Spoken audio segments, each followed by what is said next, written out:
dengan area di sini. Ada developer besar, ada mungkin ya 3-4 developer besar yang masuk di sini. Yang terbaru tahu ya, Alam Sutra masuk di sini, even mereka cuma punya tanah 3,5 hektar pun mereka sikat karena nggak mau ketinggalan dapat nama di Sawangan. Di sini itu kita ada yang tertua itu Telaga Golf punya Sinar Maslen. Telaga Golf punya Sinar Maslen itu luasnya sekitar 100-130-an hektar. Kemudian di sebelah kanan kita itu kalau tadi masuk ada Ciputra, mereka dengan luasan mungkin ya 30-an hektar. Kemudian di seberangnya ada Alam Sutra. Kita bergeser ke kiri dikit ada Grand Duta City, bukan Grand Depok City ya Pak. Grand Duta City itu punyanya 4 perusahaan besar, Intiland, Kalbe dan macam-macam. Nah, jadi ini yang membuat Sawangan ini harganya semakin naik. Jadi kita dorong buat teman-teman agent buat nanti kasih tahu ke timnya bahwa jualan di Sawangan itu cukup unik, jualan di Sawangan cukup menguntungkan. Ini kayak kita flashback ke Serpong tahun 2013-14 mungkin, sekitar 7 tahun 8 tahun yang lalu. Jualan Serpong dulu kan ya sulitnya minta ampun. Dulu kita jualan Alam Sutra itu ya gila-gilaan lah sulitnya. Jualan Sinar Mas dulu kalau bukan didompleng nama besar mungkin akan sulit gitu. Tapi orang pada mikir gitu, kok kenapa harus beli di Serpong tahun-tahun itu? Mungkin ya 2010 ke bawah agak sulit ya. Pak mungkin kalau udah join di properti 2010 ke bawah itu agak sulit jualan di Serpong. Kenapa? Aksesnya susah, macetnya minta ampun. Dan itu yang terjadi di Sawangan saat ini. Ketika konsumen ditawarin, saya mesti bilang bahwa tidak semua konsumen tahu itu Sawangan di mana, tidak semua konsumen itu mau beli di Sawangan. Tapi itulah yang menjadi tugas kita as an agent, as a property consultant. Kita harus ceritakan bahwa this area will become a sunrise property. Ini akan jadi area yang benar-benar gila-gilaan. Bisa dilihat nanti, coba dicek supaya nanti boleh di-share ya ke mereka datanya. Data dari rumah.com aja tahun 2020-2021 kenaikan Sawangan, that's the highest price index tertinggi yang ada di Jabodetabek, 36%. Even ngalahin PIK, ngalahin Serpong, ngalahin Pamulang. Pamulang itu Serpong itu 19%, PIK itu cuma 21%, Sawangan 36%. So kalau bisa dibilang tahun 2019 ke bawah tanah di sini berapa sih per square meternya? Rata-rata 3-4 juta per meter perseginya. Tapi sekarang harganya udah berapa? Udah harga di 10.500.000. Tapi di Sheila udah township begini pun kita punya hafling harganya masih 9,9 juta kita open. Oke. Ini jalannya dari, kalau tadi yang datang dari arah Pamulang itu masuk dari tol Pamulang, kemudian dari arah selatan pasti masuknya ke tol Desari. Nah, kita cerita soal pasar modern karena proyek saya adalah pasar modern. Pasar modern ya tau lah bahwa terdekat di area sini tuh there is no modern market in here. Nggak ada sama sekali. Even pasar tradisional pun baru satu di Parung. Pasar modern pasar tradisional Parung. Kemarin kita baru dapat informasi dari pemerintah bahwa mereka baru akan meresmikan pasar tradisional Depok. Baru akan meresmikan pasar tradisional Depok. Terdekat dari sini ada pasar modern apa? Ada pasar Cinere ya, pasar Segar Cinere, kemudian pasar modern Pondok Cabe, jaraknya 10 km, 14 km, pasar modern Depok 15 km, pasar Kayu Surat Depok 9,5 km. Tapi tahu nggak kalau di sini itu jumlah penduduk radius 7 km aja jumlah penduduknya, bukan penduduk ya, jumlah kepala keluarga ada berapa? 200.000 kepala keluarga. That's why nggak heran pasar Parung itu sangat-sangat macet. Saya tinggal di Telaga Golf itu hampir kurang lebih setengah tahunan adalah saya stay di sana. Selama saya stay di sana, pernah nggak saya belanja di pasar Parung? Yang pertama karena saya laki saya nggak belanja, tapi orang-orang situ saya tanya belanja kemana? Mereka nggak belanja di pasar Parung. Kalau terdesak pun mereka baru belanja di pasar Parung. Kenapa? Macet, becek, dan kotor. Ada yang tahu pasar Parung di sini?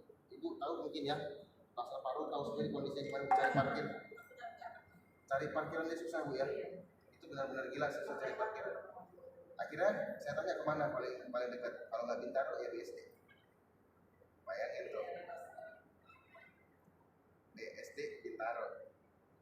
Itu terdekat. Saya kalau nongkrong pun saya di mana? Saya nongkrong ya teman-teman saya di BSD semua saya nongkrong di BSD. Bukan karena saya gaya-gayaan di BSD, nggak ada tempat nongkrong Pak di sini. Tahu Kopi Nako di sini story-nya? Kopi Nako tahu ya Pak? Ramenya gila-gilaan. Kenapa? Kopinya enak kan? Menurut saya nggak enak. Saya pecinta kopi tapi saya nggak suka Kopi Nako. Tapi ramenya gila-gilaan kenapa? Nggak ada tempat hangout Pak di sini, nggak ada. Jadi kalau orang datang ke sini yang mereka cari apa? Mereka cari tempat buat hangout yang proper, nggak peduli soal rasanya gimana. Kalau aku bahasa Jawa, makan, sing penting kumpul ya gitu. Kalau itu masih ada ininya lah gitu. Jadi aneh sini pasar modern aja pun nggak ada. So tadi saya bilang ada klaster yang besar-besar di sini. Mereka pada kemana? Ya larinya akhirnya supermarket menjadi pilihan. Oke. Kita bangun township tapi kita nggak punya fasilitas umum. Ada, semuanya udah ada. Pasti nanya, apakah yang ada di sini ada apa aja? Ya mulai kalau datang dari depan udah bisa ngeliat lah. Ada Hokben, ada Burger King, kemudian even di tanah kita sendiri pun ada Starbucks. And for your information ya Bapak Ibu, Starbucks yang ada di depan itu sharing profit sama kita dan langsung di manage by Starbucks Global, bukan MAP. Jadi itu penuntukan langsung dari Starbucks Global which is yang di US. Story-nya adalah Depak Sawangan itu sudah announce mereka akan buka Starbucks. Kemudian kita buka, kita opening, Starbucks buru-buru langsung plot di kita. Akhirnya yang buka duluan di sini. Dan tahu omset mereka berapa? 3 bulan pertama 1M. Jualan kopi omset 3 bulan 1M. Nongkrong. Gak ada Depok tempat nongkrong. Kalau datang ke sana lihat itu rame. Bahkan omset dia per hari itu sudah sama dengan omset Pancoran Mas, Starbucks Pancoran Mas, Starbucks Margonda, sama omsetnya. Saya tanya per hari berapa? Per hari itu omset dia sekitar 57 sampai 60 juta per hari. Jadi nggak heran Starbucks mau ada di Sheila. Kenapa? Karena areanya benar-benar kita ada semua, ada McD, ada bahkan kantor lembaga nasional pun ada di sini di daerah Sawangan. Ada siapa ini? Bensin, kemudian ada Shell. Nah, ini tadi saya bilang kita bangun pasar modern bukan hanya sekedar pasar modern.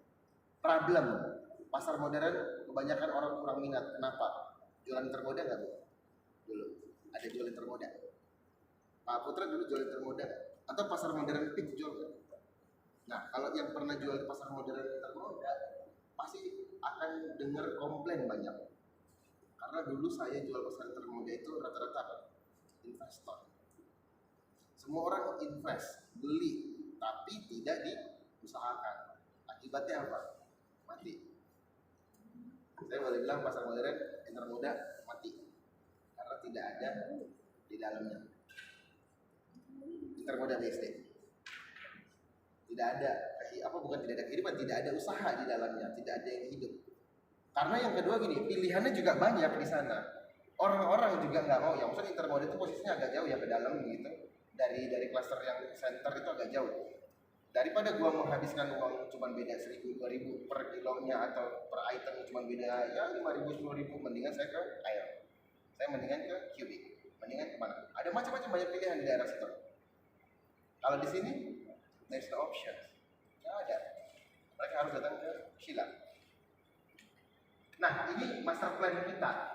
Jadi dulu memang orang kalau kenal Sheila pasti cuma taunya rumah. Sheila, rumah.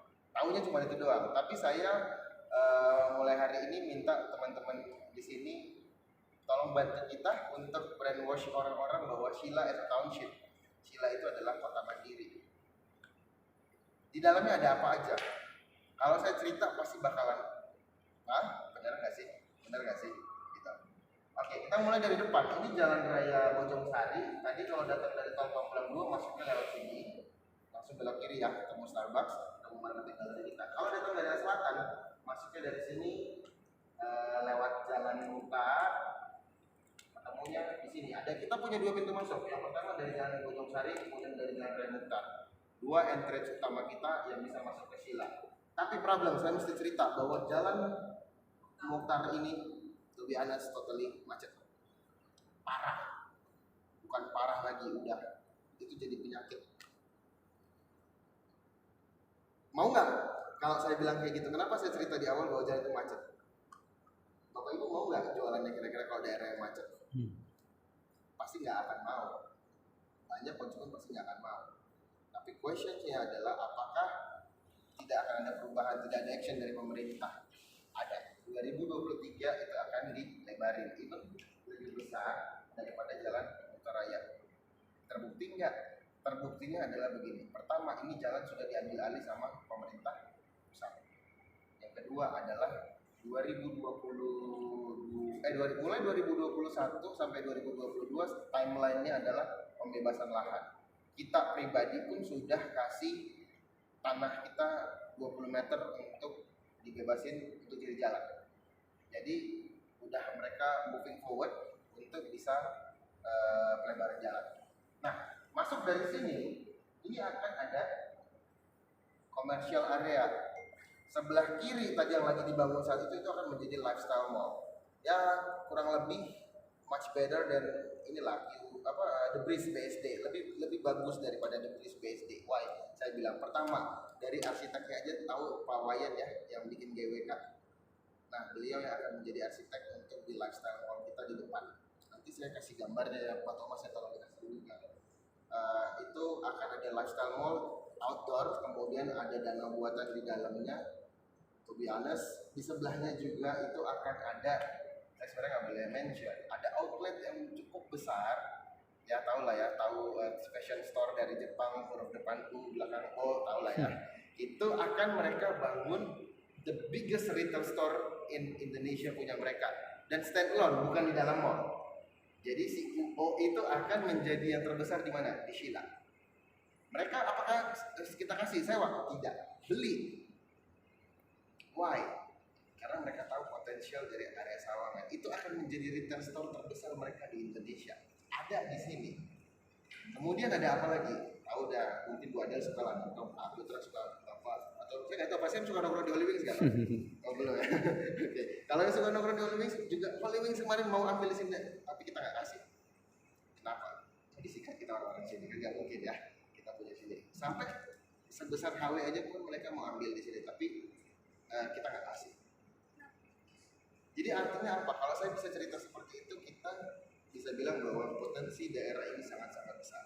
Dan once Bapak Ibu mulai fokus jualan di sini, yang Bapak Ibu jual itu tidak hanya hari ini, tapi besok ke depannya. Ya dulu saya di Sinarmas lama ya juga saya tahu lah bahwa teman-teman agent kalau jualan satu itu dia ada yang fokus banget di Sinarmas ya karena dia tahu bahwa pengembangannya akan terus. Dan it works kan. Mungkin hari ini gue gak jualan di klaster ini, klaster depan gue ada jualan lagi. Begitu seterusnya. Kita pun akan bikin kurang lebih sama, cuman beda 2 style. Nah di sebelah kanannya itu akan ada shopping street. Shopping street sepanjang 1 km itu yang kita pakai apa? Itu akan ruko-ruko premium tapi modelnya model European style. Ya mungkin kita nggak bangun sekarang, mungkin mulai tahun depan kita akan develop. Jualnya mungkin juga mulai tahun depan karena harganya yang premium ya. Dagingnya dari area ini ada di sini. Kawasan CBD-nya kita ada di sini. Kemudian kita punya kalau nggak salah 2 low rise apartment juga kita punya. Low rise ya kayak LV kita punya di sini ya mungkin 5-6 lantai aja. Kemudian kita masuk. Nah sorry, ini tanahnya atau master plan kita itu bentuknya kayak mirip huruf T saya bilang. Mirip huruf T. Jadi dari sini ada belok ke kanan dan belok ke kiri. Nah belok ke kanan itu ada area residensial, tapi saya akan skip sampai situ. Saya akan cerita ke arah kiri. Yang arah kiri kita punya 2 cluster. Yang pertama itu ada forest di sini. Itu cluster kafling kita. Ada 65 unit kafling di dalamnya dengan luasan paling kecil 220-an meter persegi. Nah yang tadi saya cerita 9,9 juta itu kita starting dari sini. Sampai yang terbesar itu berapa di forest? Sekitar 1.000 ya, paling gede 1.000. Ada 65 unit aja. Kita bergeser lagi ke kiri, ini ada South Lake. Nah ini udah danau. Kenapa disebutnya lake? Karena memang ada danau ya. Bukan kayak tetangga sebelah yang menyebut dirinya ada view, padahal cuman lake dan danaunya ada di Shilla. 26 hektar danaunya ada di sini. Kita punya area kafling namanya South Lake. South Lake ini adalah klaster kafling kita yang sangat-sangat prestigious lah. Kalau mungkin kemarin ada profil orang penting yang ada di sini kemarin berkunjung, mungkin lihat di YouTube atau di Instagram orang-orang begitu, ada kayak ya sorry to mention Pak Ahok begitu. Mereka tuh pada beli di sini kemarin. Berapa unit Kak? 28 ya? South Lake. South Lake berapa unit? 20? Tidak sampai 30 unit karena luasan tanahnya pun sekitar 1.500 meter ke atas. Dan itu langsung areanya berbatasan dengan danau. Nah, kita punya area di sini sampai jadi 2 kafling tanah kita. Jadi kalau mau jual tanah, nih bisa cari investor yang punya ide atau orang yang mau membeli. Bayangin tuh, hitung aja komisinya sendiri berapa. Jual tanah 100.000 ya tahu sendirilah berapa hitungannya. Kalau komisi 2,75 ya. Untuk South Lake itu 2,75% komisinya. Sudah tahu lah berapa ya yang akan dikantongin. Ada, makanya tadi saya bilang sekali jualan di Shilla itu bisa banyak yang dijual. Ada kafling 2 The Forest dan South Lake. Area sini itu akan menjadi area peninsula kita, area komersial kita, tapi nggak dijual ya, itu akan didevelop sama developer sendiri. Kalau ke Singapura pernah tahu Clarke Quay ya, itu yang kayak di danau, di pinggir-pinggirnya ada kafe-kafe premium yang akan kita ada di sini juga. Kemudian kita bergeser ke kanan ada 4 klaster rumah. Yang pertama itu The Grove, kemudian Tilia, dan 2 klaster lagi yang masih on development, belum tahu bukan namanya apa. Tapi The Grove ini story-nya adalah buka di pertama kali NOP dibuka di Maret 2021, sold out di Juli. 220-an klaster sold out. Kita punya berapa? 2. Kita punya area ini klaster pertama itu kita bekerja sama dengan Mitsubishi Corporation. As you know lah, kalau developer sudah bekerja sama dengan perusahaan asing seperti itu, ada banyak banget yang mesti kita benahin. Baik itu dari sisi legalitas dan segala macam sudah pasti kita clear. Jadi kalau tanya legalitas di Shilla gimana? Kalau ini bukan kita sharing ya, kalau mau tahu legalitas perusahaan itu sudah benar apa enggak, sertifikatnya sudah pecah apa enggak, pertama itu cari dulu lihat siapa KSO-nya. Yang kedua adalah lihat APR-nya dengan bank mana. Kalau dia masih dengan bank BUMN, sorry itu saya mesti bilang bahwa kemungkinan surat-suratnya masih on progress semuanya itu mungkin masih bisa lah lihat cinta-cinta sama bank pemerintah. Tapi kalau sudah kerjasama dengan contoh kayak CIMB, OCBC, itu mereka sangat-sangat ketat. Jadi kalau ditanya sertifikatnya apakah sudah pecah? Sudah clear semuanya. Karena apa? Kita akan handover itu di awal, nanti Pak Thomas cerita. Di awal kita handover itu kita mention di 2023. But in fact kita akan handover di 2022. Biasanya developer kebalik ya, bilangnya 2022, saat 5 2023. Kalau kita enggak, kita ambil terjauhnya, tapi kita serahin di 2022. Saya nggak cerita soal rumah panjang karena ada Pak Thomas yang akan cerita. Nah, project yang tadi saya bilang pasar modern itu ada di sini. Ini langsung berbatasan dengan si Jalan Raya Mukhtar. So, dari entrance Jalan Raya Mukhtar itu cuma sekitar 36 meter aja jaraknya. Konsepnya, apa yang bikin berbeda? Konsep pertama, ini akan menjadi the first smart modern market in Indonesia. Which is kalau udah dibilang smart modern market itu ya, saya mesti bilang banyak sekarang developer atau rumah yang bilang smart home system dan segala macam. Tapi yang dipasang cuma smart door lock sama smart switcher ya. Itu bukan smart home sebenarnya. Itu cuma ya tambahan doang. Tapi kalau kita sebut smart modern market apa? Kita punya satu teknologi namanya food inspection. Which is food inspection itu adalah ini akan menjadi pertama kali di Indonesia ada satu pasar modern yang punya quality control untuk bahan bakunya. Bu, kalau beli di pasar tradisional, Ibu bisa ngecek nggak daging busuk apa enggak, kayak mati kemarin? Wadil udah merit? Nah, pasti tidak ada. Kalau di kita sudah jelas tidak akan ada bahan makanan yang tidak sesuai standar kita. Kenapa? Nanti saya cerita di kanan. Oke, ini Pertama, desain kita gaya Eropa, ya saya udah nggak usah lah, kalau desain gaya Eropa itu udah biasa mungkin. Terus kemudian smart design dengan percaya separasi udara yang baik, udah biasa juga. Kemudian 1,6 hektar. Nah, yang paling penting itu ketiga. Tadi saya cerita soal pasar modern, hidup atau matinya itu ada di tangan orang-orang yang berusaha di dalam. Kalau nggak ada orang di dalamnya yang berjualan atau yang bertransaksi, pasar modern itu akan mati. Sebagus apapun ceritanya kita, kalau tidak ada di dalam yang bertransaksi, pasar itu akan mati. Dan itu cuma ada kita bisa hidupkan salah satunya dengan UMKM.